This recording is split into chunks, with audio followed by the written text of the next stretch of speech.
Bom dia, pessoal. Vamos dar início a mais um Friday Mace Club. Hoje os dois artigos vão falar sobre beta-bloqueador e num cenário diferente, tá? Na verdade, o primeiro artigo a gente vai falar do COMET, foi o uso do beta-bloqueador endovenoso, né? No cenário de infarto. Só para vocês lembrarem, a gente discutiu algumas semanas atrás o BAIT, que foi um trabalho do uso do propanolol precoce, né, na fase de infarto agudo. Aí, o racional na época era você usar o beta-bloqueador para diminuir a arritmia, que isso poderia reduzir morte também, né? E a gente viu que ali começar, a partir do 5º dia, era benéfico. O que acontece? Sempre quando eu tenho uma nova medicação, o que vocês já perceberam? A gente começa a usar demais, a gente extrapola o uso da medicação, até entender o real cenário. Então, começou a se extrapolar o uso do beta-bloqueador em cenários cada vez mais precoces e também o uso desse beta-bloqueador endovenoso. Eu cheguei de pegar um pouco essa época, acho que a Nath também, que no protocolo de infarto ali, o paciente chegava, o pessoal já fazia Seloken, né, o tartarato de metoprolol endovenoso, para baixar essa frequência mais rápido. Só que não havia um teste amplo nesse contexto, né? E aí o pessoal veio fazer o COMET, então, e deixar para a Cris apresentar para vocês. Então, bom dia a todos, pessoal. Meu nome é Cristiane, residente de cardiologia do Hospital Geral, dando continuidade, então, ao Friday Mace Club.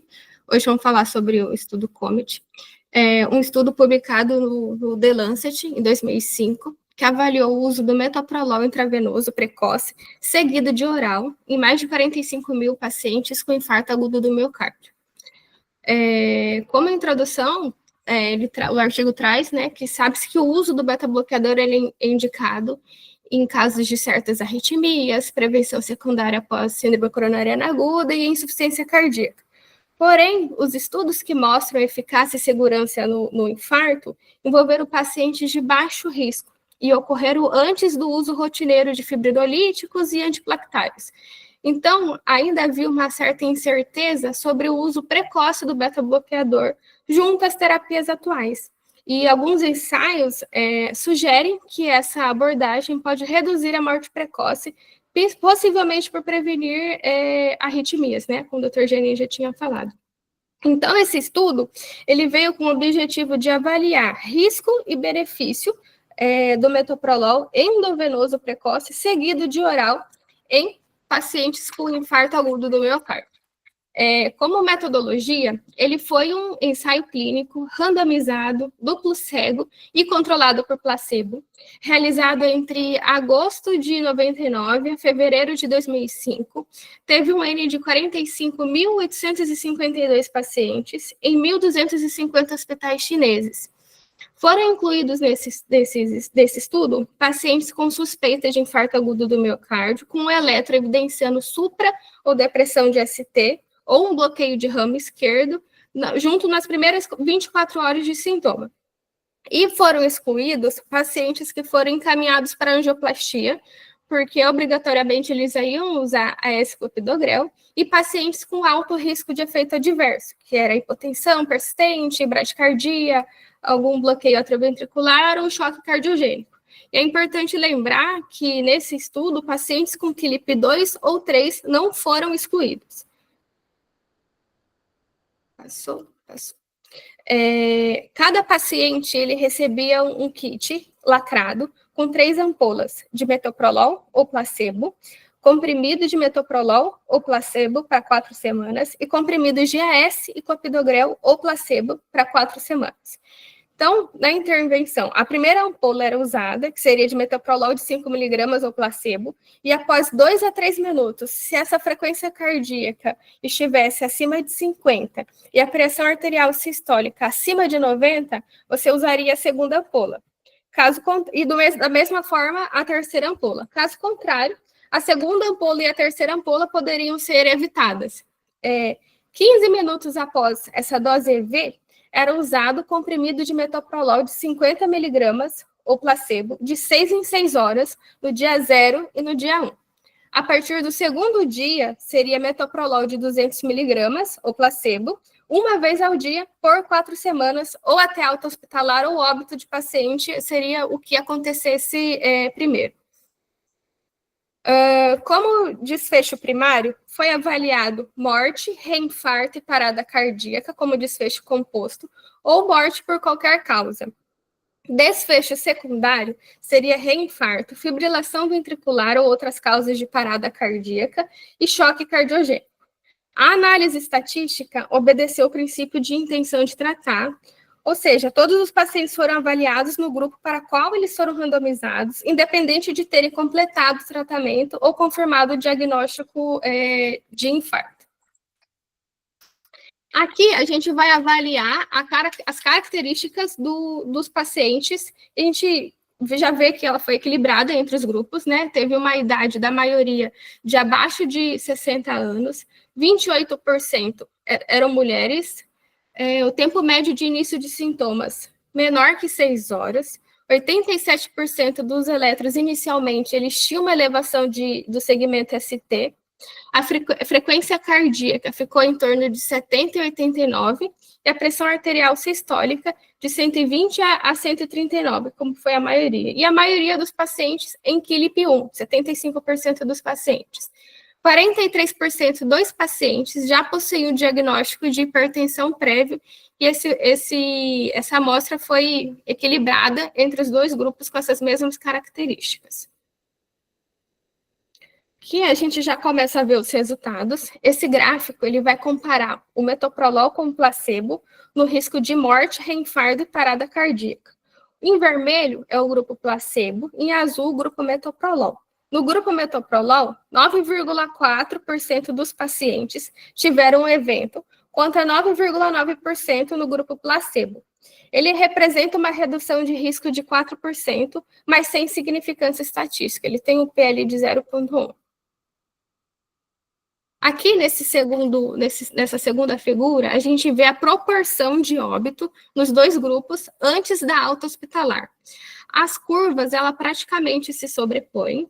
No grupo metoprolol, 7,7% das mortes contra 7,8% no grupo placebo.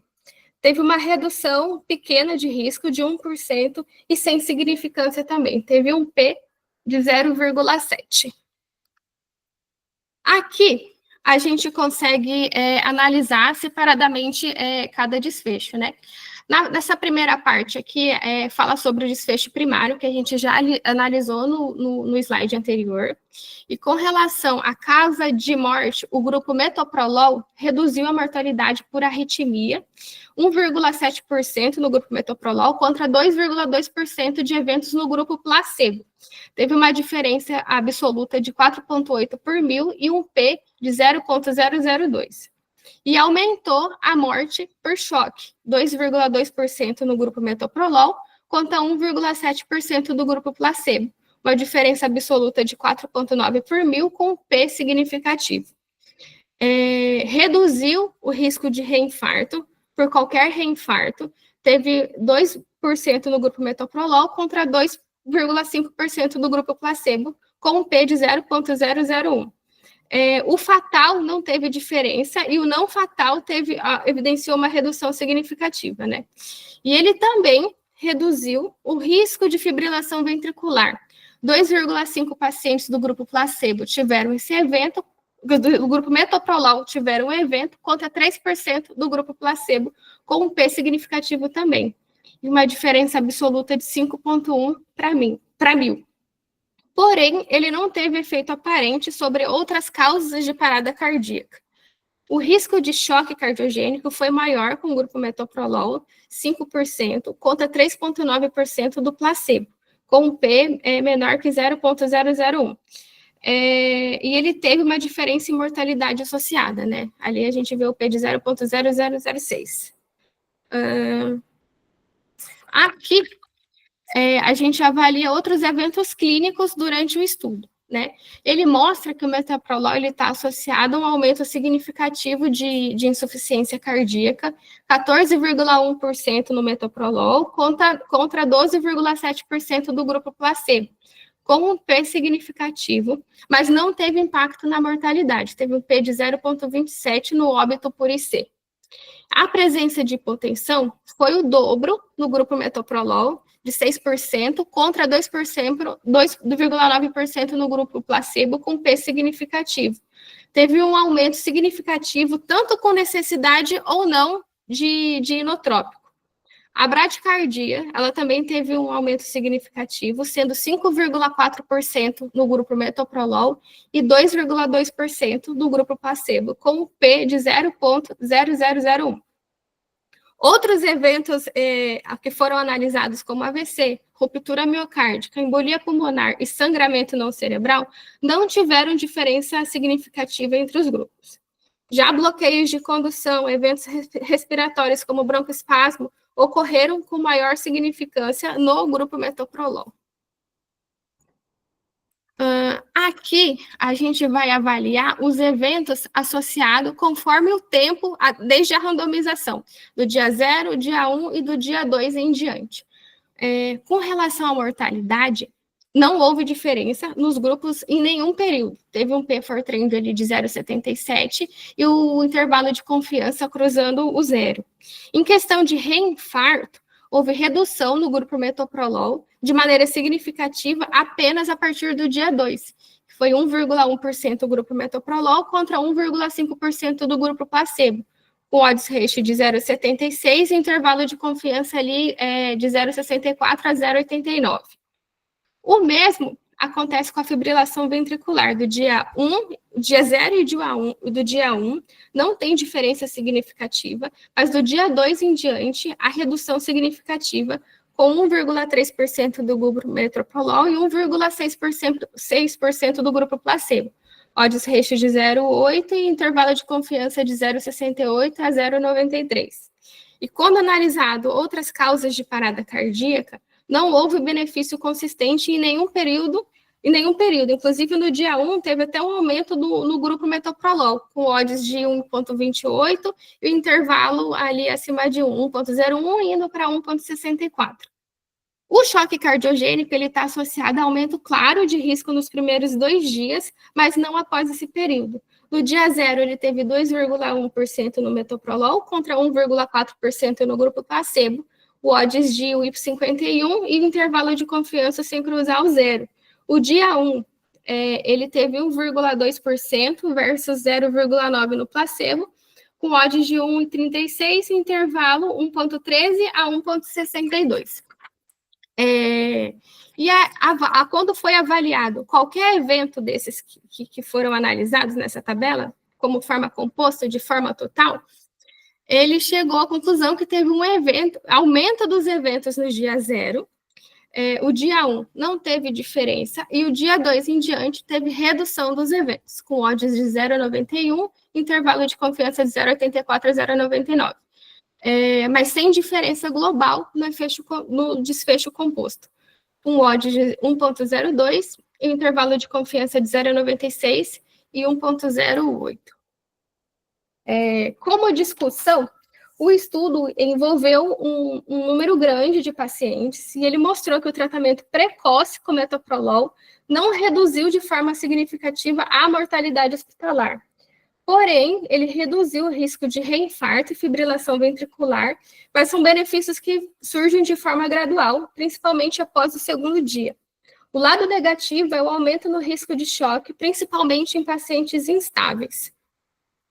E ele traz como conclusão que a terapia imediata com beta-bloqueador não deve ser usada rotineiramente e ela é mais segura após a estabilização clínica do paciente.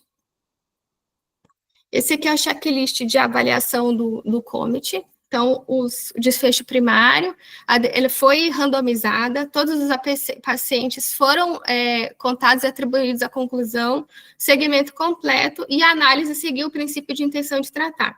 A condição cega foi contemplada, os grupos eram similares, e além da intervenção experimental, eles foram tratados igualmente. O resultado pode ser aplicado aos pacientes, os objetivos foram considerados, e o benefício do tratamento não supera o risco. Aí, professor Janine, se quiser comentar. Cris, parabéns pela apresentação, viu? Eu gostei que até a gente parabenizado já antes, quando eu vi os slides, né? Que, assim, a ideia aqui é mais vocês aprenderem a ler e entender as tabelas, entendeu? Aí muitas vezes o pessoal fica preocupado sei lá, enfeitar alguma coisa assim. O slide que vocês precisam é jogar a tabela e mostrar que vocês interpretam quando tem uma significância estatística, quando bate na trave, quando tem algum viés na elaboração do trabalho, tá? O Comet é um trabalho clássico, no sentido que, como eu falei para vocês, até ele o pessoal generalizava de realmente usar beta-bloqueador endovenoso, pensando em reduzir essa isquemia mais rápido, né? Talvez ele não possa ser tão generalizado na prática clínica atual, porque ele tem uma porcentagem grande ainda de pacientes que submeteram a fibrinólise, né? Assim como o BAIT que a gente avaliou lá atrás. Mas, de certa forma, ele meio que enterrou esse uso de beta-bloqueador endovenoso, né? Eu acho isso pragmático, porque eu lembro quando eu era interno e acompanhava o Zarur pela liga, e tinha um plantonista que passava o plantão para ele que adorava beta-bloqueador. Ele fazia assim, beta-bloqueador a rodo, e por 2 ou 3 situações eu lembro de ver ele fazendo beta-bloqueador e o paciente realmente evoluir para choque e parar. E aí, tipo, a bucha ficar para mim para o Zarur tocar, entendeu?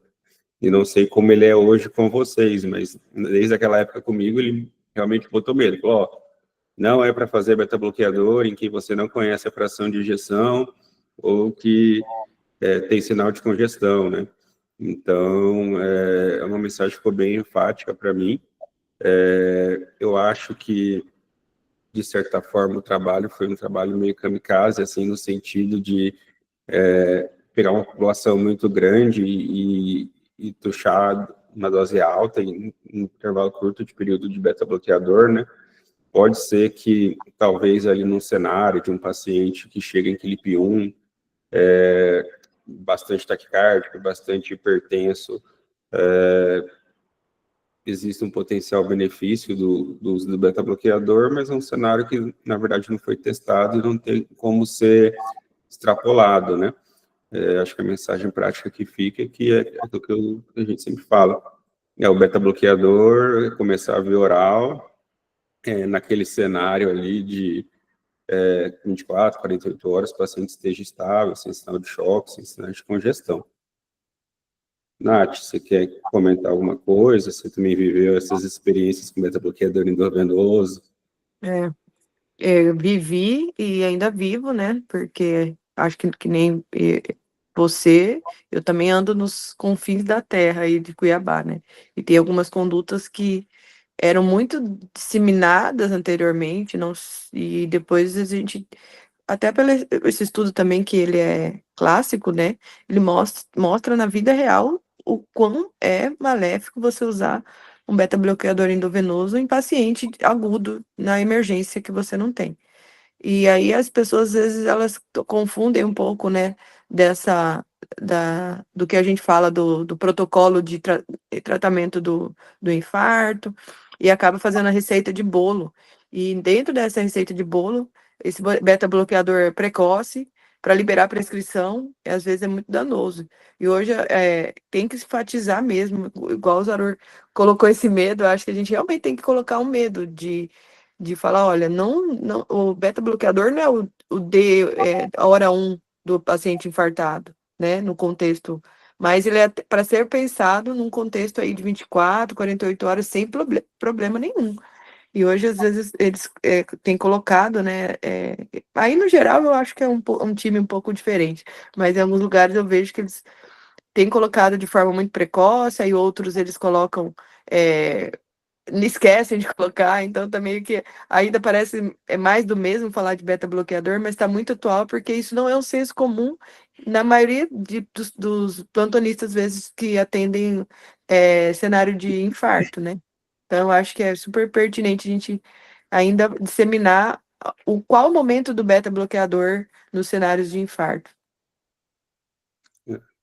Bem isso mesmo, que felizmente a gente está em 2 centros aí de excelência e que a gente está aqui sempre se reciclando, né? E aí, realmente, em alguns outros hospitais SUS que eu trabalho aí, que não tem essa vertente mais academicista, né? Você vê muita gente fazendo muita conduta de orelhada, né? Algum residente quer perguntar alguma coisa? Cris, vamos passar para o ABES, então. Só recapitulando um pouquinho do ABES.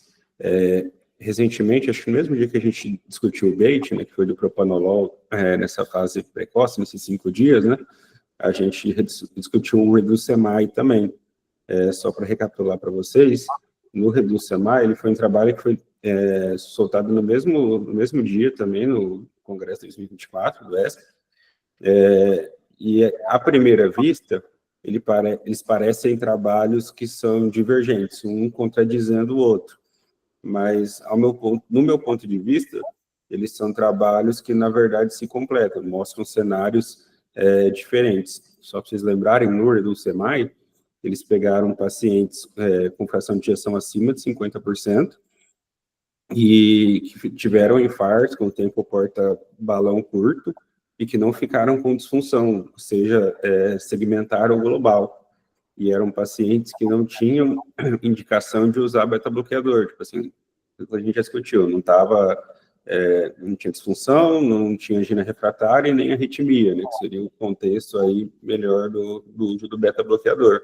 E no Reduce-MI, a gente viu que você não iniciar o beta-bloqueador nesse paciente não teve redução de desfecho duro, de mortalidade, de internação e nem de infarto. E agora a gente tem esse ABES, que a Cris vai apresentar, mas eu quero que vocês prestem atenção na diferença do contexto e a gente discute no final. Então, esse foi um estudo publicado do The New England, em agosto de 2024, que avaliou a interrupção ou manutenção do beta-bloqueador após o infarto agudo do miocárdio. Todo ano, milhões de pessoas, ele traz ali como Estados Unidos e Europa, mas milhões de pessoas no mundo têm infarto, sendo que a maioria recebe a prescrição de beta-bloqueador por tempo indeterminado. E o benefício de manter essa medicação passou a ser questionado em pacientes que não tiveram indicação para isso, como em casos claros de insuficiência cardíaca, FA, por exemplo. Então, esse estudo ele surge para testar se é seguro interromper o beta-bloqueador 1 ano após o infarto agudo do miocárdio em pacientes com fração de ejeção acima de 40 e se há melhora na qualidade de vida do paciente também. Foi um ensaio multicêntrico, randomizado, aberto, mas com avaliação de desfecho de forma cega. Ele foi realizado em 49 centros na França, de 2018 a 2021, e incluiu 3.698 pacientes. Os participantes incluídos tinham infarto prévio há pelo menos 6 meses, estavam em uso de beta-bloqueador e possuíam uma fração de ejeção acima de 40%. Foram excluídos pacientes com fração abaixo de 40, com evento recente, ou pacientes que tinham uma outra indicação clara para o uso do beta-bloqueador, né? Então, a intervenção, pacientes foram randomizados para manter o uso ou interromper, com acompanhamento nos 6 e aos 12 meses, e depois anualmente por pelo menos 1 ano. Como desfecho primário, ele combinou morte, infarto não fatal, AVC não fatal e hospitalização por causa cardiovascular. Como desfecho secundário, qualidade de vida do paciente, que foi feito por meio de um questionário, morte, mas infarto não fatal ou AVC não fatal, morte, infarto não fatal, AVC não fatal e hospitalização por IC. E a análise, ela obedeceu o princípio de intenção de tratar. Aqui a gente vê as características dos pacientes. Analisando os dados, a gente vê que a idade média nos 2 grupos é de 63 anos e 83% são do sexo masculino, 20% são tabagistas, 43% hipertensos e 54% dislipidêmicos. Com relação à história médica, a maioria teve infarto com supra de ST, 63% dos pacientes, e com tempo de infarto até a randomização com uma média de 2,8 anos. E DAC multiarterial esteve presente em 52% dos pacientes. Além disso, 95% dos pacientes analisados foram revascularizados e a maioria por angioplastia, 96%. Com relação ao estado clínico, 60% possuía fração de ejeção entre 52 e 60, com angina residual em torno de 1 a 2% dos pacientes. E nos dois grupos, a pressão arterial era na média ali de 132/77 e a frequência cardíaca de 63. Aqui a gente passando para os resultados, essa é uma análise dos desfechos em cada grupo.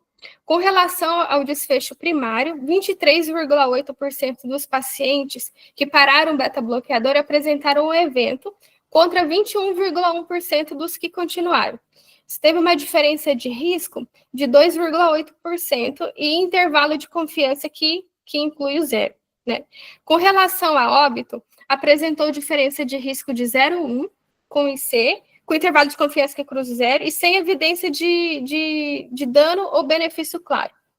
Ao avaliar o infarto agudo do miocárdio, também apresentou diferença de risco de 0,1, mas sem efeito significativo. Com relação a AVC, 1% dos pacientes em cada grupo apresentou evento, com diferença de risco de 0,1, ligeiramente favorável a interrupção, né, mas com intervalo que cruza o zero também, ou seja, sem diferença confiável. A internação por causa cardiovascular, o grupo que interrompeu apresentou 18,9% de eventos, contra 16,6% dos que continuaram, mas o intervalo também que cruza o zero. Porém, ele é o componente que mais puxa o aumento do desfecho primário.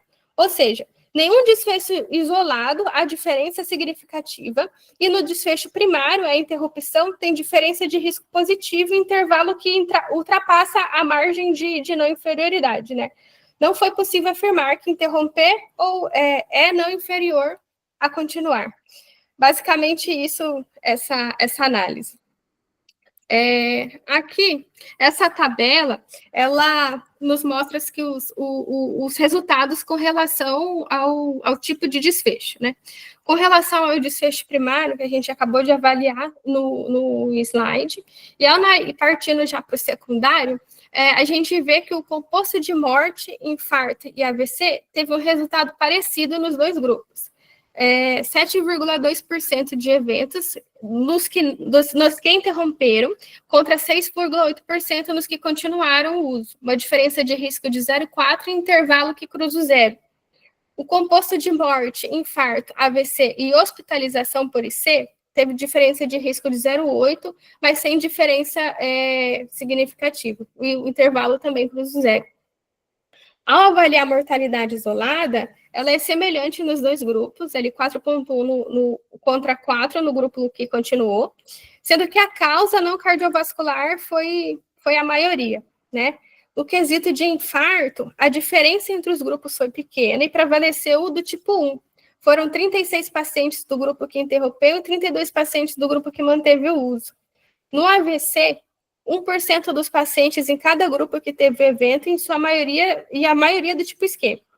Com relação à hospitalização cardiovascular, 18,9% dos pacientes que interromperam internou, contra 16,6% do grupo que manteve o uso. E ele foi associado a mais sintomas de angina e com necessidade de angioplastia. Com relação aos outros eventos, ele foi semelhante à ocorrência em cada grupo. Aqui são várias tabelas que mostram o que acontece com os pacientes ao longo de 4 anos, comparando quem parou, que é a linha vermelha, e quem continuou, que é a linha azul. E cada painel, esse A, B, C e D, mostra um desfecho diferente. Cada figura a gente vê que tem 2 curvas. A curva de cima ele mostra a incidência dos eventos ao longo do tempo, e a de baixo também é o mesmo dado. Só que a linha de cima, ela vai como se fosse um zoom para a gente enxergar melhor a distância entre as curvas. E ali, meio manchadinho, a gente vê os intervalos de confiança. O painel A, ele avaliou a morte, infarto, AVC e internação cardiovascular. A curva em vermelho foi de quem parou o beta-bloqueador, que mostra que 21,8% dos pacientes tiveram evento, e azul mostra que dos que continuou, 19,3% tiveram evento. Então, sem prova estatística de superioridade, porque os intervalos de confiança se sobrepõem. Aqui eu até tive dificuldade para entender, porque eu falei, nossa, mas o intervalo de confiança, como que foi não significativo se todo está acima de 0? Mas um cruza o outro. A gente até percebe essa forma de cruzar aqui na tabela também. O painel B foi de morte, infarto e AVC. As linhas praticamente são iguais até 2 anos e meio, e o evento ocorreu em 9% dos pacientes que pararam o beta-bloqueador, contra 8,4% nos pacientes que continuaram, sem diferença confiável entre os grupos. O painel C foi de morte, infarto, AVC e internação por IC. Teve uma diferença pequena entre os grupos ao longo do tempo. Quem parou teve 10% de eventos e quem continuou, 8,9% dos eventos, também com sobreposição do intervalo de confiança. No painel D, é morte por qualquer causa, e ela mantém o mesmo padrão dos outros desfechos. Quem parou, 6,1%, e quem manteve o uso, 5,9%, sem diferença confiável também. Aqui a gente vê a análise da qualidade de vida dos pacientes. Foi usado um questionário que ele chama EQ5D, que ele é padronizado nos estudos para avaliar como o paciente percebe seu estado de saúde. Ele varia de uma escala de 0 e 1, onde 1 é percepção de saúde perfeita e valores abaixo de 1 é percepção de pior qualidade de vida. Foi avaliado o paciente no começo do estudo, ele colocado ali como uma linha de base, e os 2 grupos foram iguais, com score médio de 0,86 em cada um. A segunda avaliação pegou o melhor score em 6 ou 12 meses. Quem interrompeu ficou ali como 0,9, a média de 0,9, e quem continuou de 0,89. Foi uma diferença mínima nos 2 grupos, mas ambos ali próximo de 1. A terceira avaliação ela foi feita de forma diferente. Foi analisada a diferença entre o score no início e no final do acompanhamento. Se o número for positivo, ele foi considerado uma melhora, e se negativo, uma piora. E se próximo a 0, não teve mudança. Então, a gente viu ali que no grupo que interrompeu, a média foi de 0,033 e o grupo que continuou de 0,032. Foi uma leve melhora na qualidade de vida, mas de forma igual nos 2 grupos. Ou seja, para a qualidade de vida, não faz diferença manter ou interromper o uso do beta-bloqueador. E o próprio estudo ele já traz como limitação que ele foi um estudo aberto, né, em que os pacientes e os médicos eles sabiam qual tratamento e qual intervenção estava sendo feita, que poderia ter influenciado no relato de sintoma e avaliação de qualidade de vida também. Embora os desfechos eles tenham sido analisados de forma cega. O estudo ele foi conduzido em um único país, que pode limitar a generalização dos resultados para outros sistemas de saúde com práticas diferentes, né? Mas, como conclusão, a interrupção do beta-bloqueador após o infarto não se mostrou não inferior à manutenção do uso e não melhorou a qualidade de vida.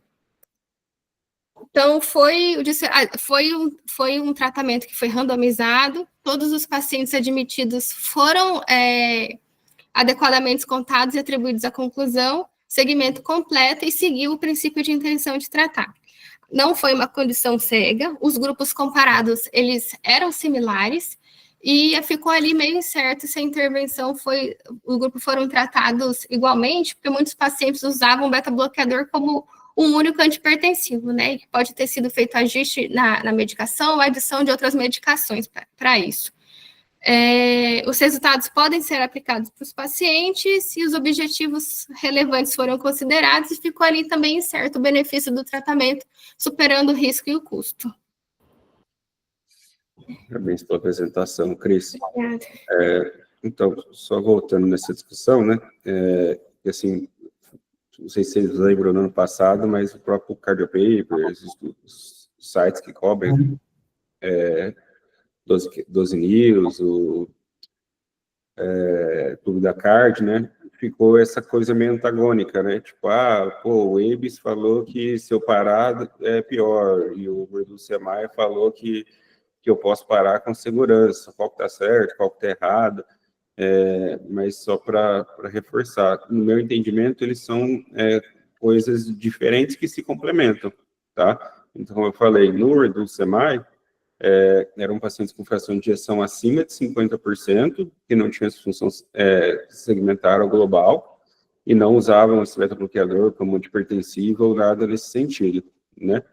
Aqui no WAVES, a gente já vê que foi um estudo aberto, então vai ter esse viés, tipo, o médico que tirou o beta-bloqueador, fica aquela pulga atrás da orelha, será que o paciente não vai ter isquemia, qualquer dor, será que eu não vou estar me sentindo menos protegido, indicar mais cateterismo por conta disso, ou mais intervenção por conta disso, né?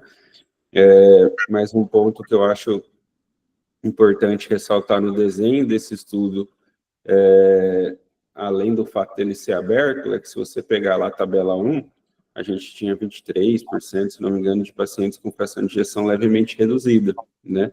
E assim, a gente não tem nenhum grande trabalho que avaliou especificamente o uso do beta-bloqueador no paciente com fração de ejeção levemente reduzida.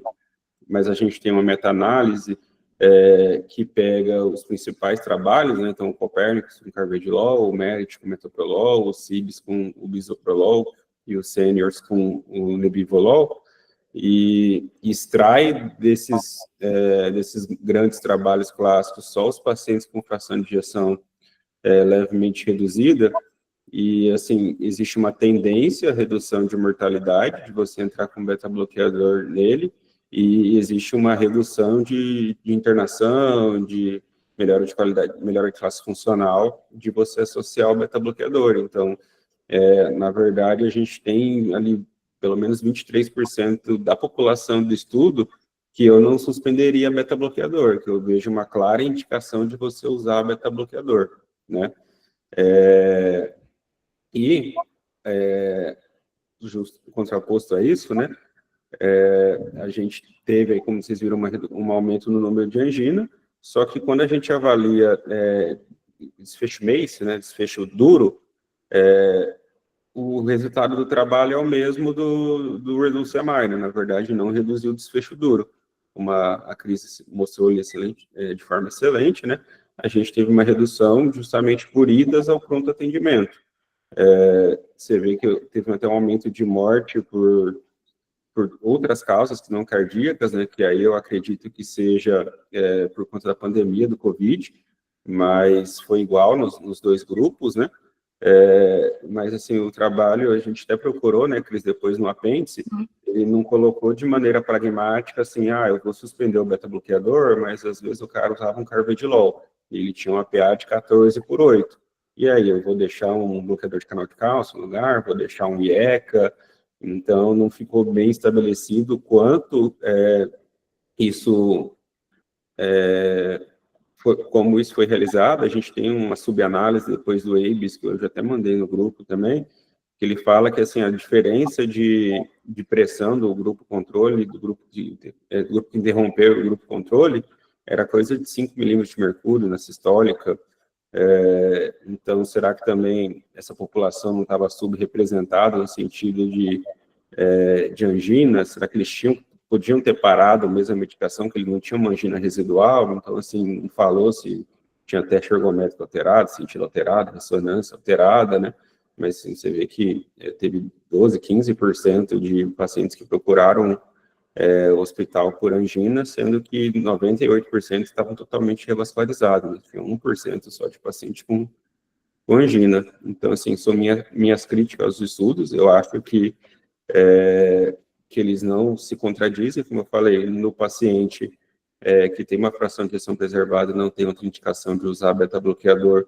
Eu acho que o Reduce-MI foi bem categórico, que é uma população que talvez não se beneficie do beta-bloqueador, ao passo que no ABES a gente vê que se é uma população que já vem usando e tem um motivo claro de estar usando, a gente não suspenderia, né? A gente vai ter trabalhos agora no ESC, que vai ser no final do mês, o Smart Choice, se eu não me engano, que vai também abordar esse mesmo aspecto, né?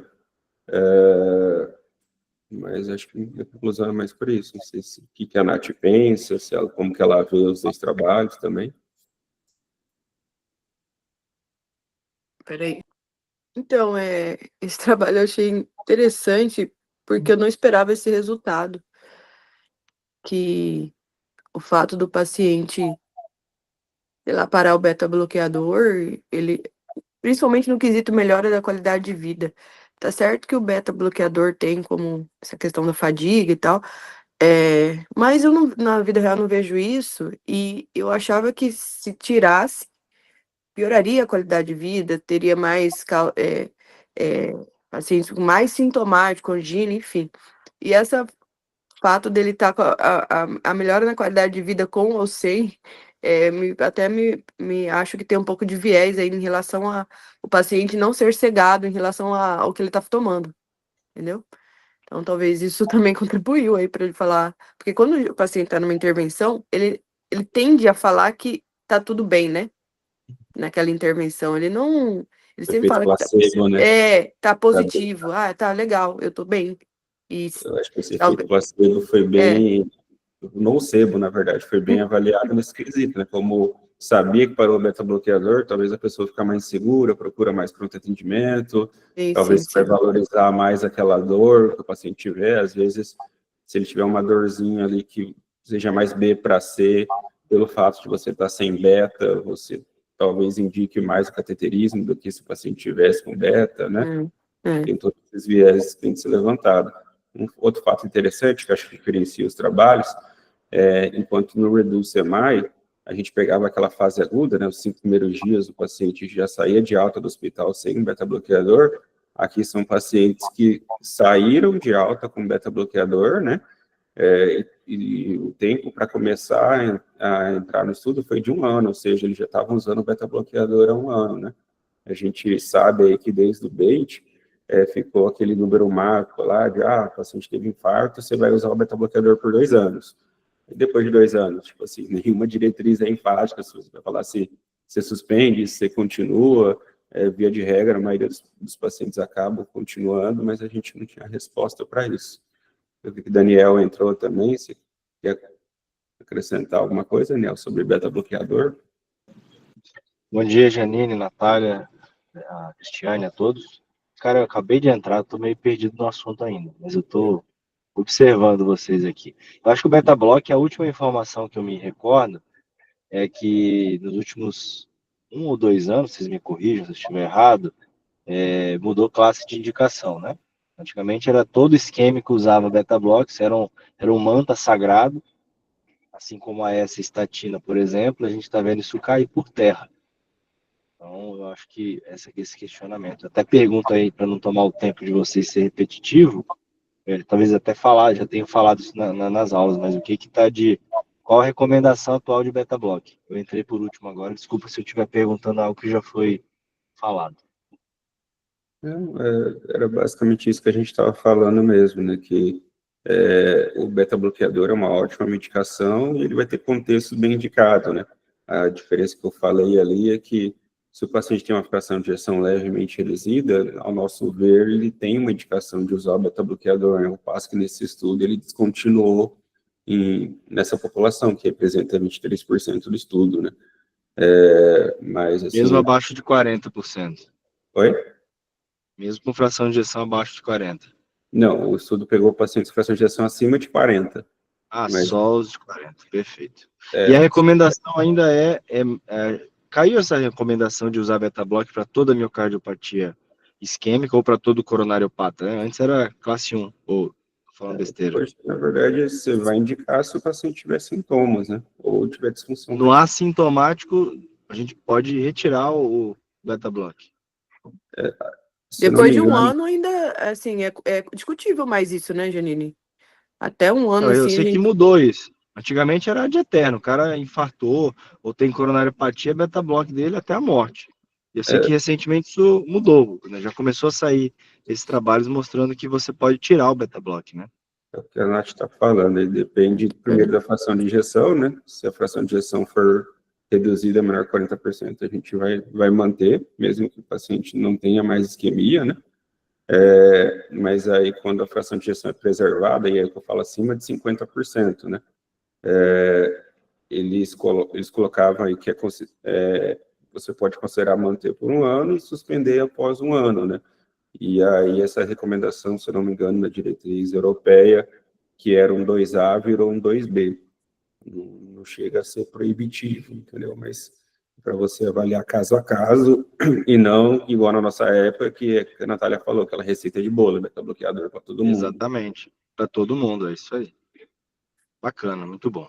Cris, parabéns pela apresentação do trabalho. Você fala de uma forma tão boa, tão clara, né? Dá vontade de ouvir bastante. Obrigada, prof. Você vai Tô ser minha nervosa. leitora oficial de artigos científicos, tá? Vou mandar todos para Minha vocês. nossa. Alguns meninos têm algum questionamento? Essa aula fica gravada, né, Janine? Eu estou gravando, eu vou voltar a postar, que teve uma aula aí que a galera não participou muito, eu fiquei meio injuriado de ficar gravando e postando. Eu acho que eles têm que, primeiro, valorizar a Cris, os meninos se preparam para fazer uma ótima apresentação, né? A gente optou por fazer nesse modelo, mas por ser mais prático, né? Ter que ficar deslocando da Mecor para Com certeza. para todos aproveitarem ao mesmo tempo, né? E eu falei, a gente está aqui, 3 staffs deles, né, com experiências, vivências, que eles, é a chance deles tirar a dúvida de uma coisa prática, né, que depois que eles formam, é eles e o mundo, né. Mas eu vou voltar a postar, assim. Bacana. Muito bom. Então é isso, gente, parabéns pela aula, semana. Você falou uma coisa, Matheus? Eu queria tirar uma dúvida prática, assim. Dá pra... Pode falar. Tá meio baixo o seu áudio só. Peraí, deixa eu tirar um pouco. Oi. Tá ouvindo? Beleza. Tô. Eu queria tirar só uma dúvida prática, por exemplo, no nosso paciente aqui que a gente tem em contexto agudo de infarto, e a gente espera o eco ou não para poder tirar o beta-bloqueador antes da alta, e no paciente que chega no ambulatório, e às vezes o eco fica para o retorno, né? A gente dá uma alta precoce quando tem um score de Zoli baixo, e a gente vem paciente no retorno usando beta-bloqueador, às vezes é uma DA proximal, mas teve um delta bom, chega com uma fração preservada, a gente já pode ter essa segurança para tirar o beta-bloqueador. E caiu bem na hora da resposta. Deixa eu ver se ele vai voltar, só para ele pegar a resposta.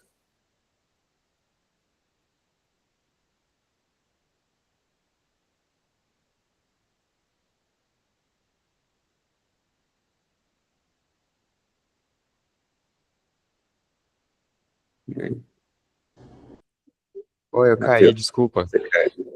Basicamente, essa dúvida é o paciente teve um infarto anterior, uma DA proximal, mas teve um delta T bom, você não conseguiu fazer o eco na internação e voltou depois de 1 mês para você com a fração de ejeção preservada, e aí eu suponho que ele não tenha nenhuma outra lesão. Isso. Não tem uma indicação clara de...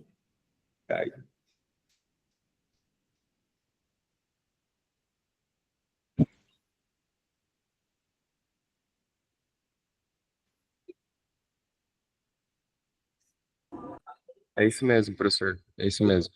Ele não teria uma indicação clara de usar beta-bloqueador, ao seu ver, né? Cara, aí como eu falei, não vai estar na diretriz ainda. Existe essa briga desses 2 trabalhos e vão ter mais 4 ou 5 trabalhos, pelo que eu sei, no próximo ano, nesse mesmo contexto. Um vai ser apresentado agora no ESC daqui 2 semanas. Se você se guiar pelo Reduce lá, é um paciente que não teria uma indicação clara de usar beta-bloqueador por angina, por IC ou por arritmia, que não tem uma disfunção segmentária global, você não vai reduzir MACE se você manter esse beta-bloqueador, entendeu? Mas aí, assim, é um contexto muito, muito específico, né? E você estaria se guiando por um único trabalho e não por uma recomendação de diretriz ainda formada. Eu acho que o grande ponto aí também, Matheus e Janine, é por que suspender, né? Se é uma droga consagrada, que é a mudança de conceito, é algo recente, que não está muito bem estabelecido, o paciente não tem nenhuma queixa clínica, o cara não está com uma frequência de 45, não tem uma iminente aí doença do nó, que está prestes a aparecer, o cara não está caindo, não tem hipotensão ortostática, não tem queixa de disfunção erétil, ele acabou de infartar, ele tem medo até de fazer sexo. Então, cara, a pergunta é por que suspender, né? De uma maneira tão precoce. DA proximal, parede anterior sem sequela, mas é uma parede anterior. Eu acho que aí o que o Janine falou, não está na diretriz, e o bom senso, eu acho que impera. Reavalia ele daqui a 6 meses, vê se ele voltou a fazer atividade física, como ele está clinicamente, não fez arritmia cardíaca alguma, e aí reavalia, né? Eu acho que seria mais um bom senso mesmo. É, Opinião. é por isso É um que eu perguntei paciente- mesmo na prática, professor. Porque às vezes a É um gente fica com esse medo, ainda mais no contexto né? do SUS, que a gente não consegue seguir o paciente tão perto, né? Que é o que a gente vê hoje aqui. É um paciente bem específico. Se você for pegar a recomendação da diretriz, aquela recomendação 2B que eu falei, que seria por até 1 ano, né? E depois de Aham. 1 ano você consideraria suspender. Mas, assim, por enquanto você só teria o Reducemar, que é um único trabalho de 2.000 pacientes, né? Então, você seria meio vanguardista de suspender esse beta-bloqueador. Vamos esperar a cena dos próximos Eu capítulos. acho, eu acho que o raciocínio é até o seguinte: você tem respaldo para suspender, Matheus, diante de alguma indicação clínica que você encontre. O cara é um asmático que não sai da crise de asma, independente do beta-bloqueador que você usar, o cara tá bradicárdico, reclama de disfunção erétil sem outra causa aparente. Então, assim, você tem alguma queixa clínica e você tem a intenção de testar a suspensão, como o Janine postulou, você tem indicação por diretriz, você tem respaldo. Mas não é o caminho que eu acho que a maioria tomaria. Deixa o cara com beta-block. Show. Obrigado, mestres. Valeu. Mais alguma pergunta, gente? Então, tá bom. Parabéns mais uma vez pela apresentação, Cris. Obrigada. Boa sexta-feira, bom final de semana a todos. Semana que vem o Cleitinho vai falar sobre clopidogrel e Clexane na trombólise aguda.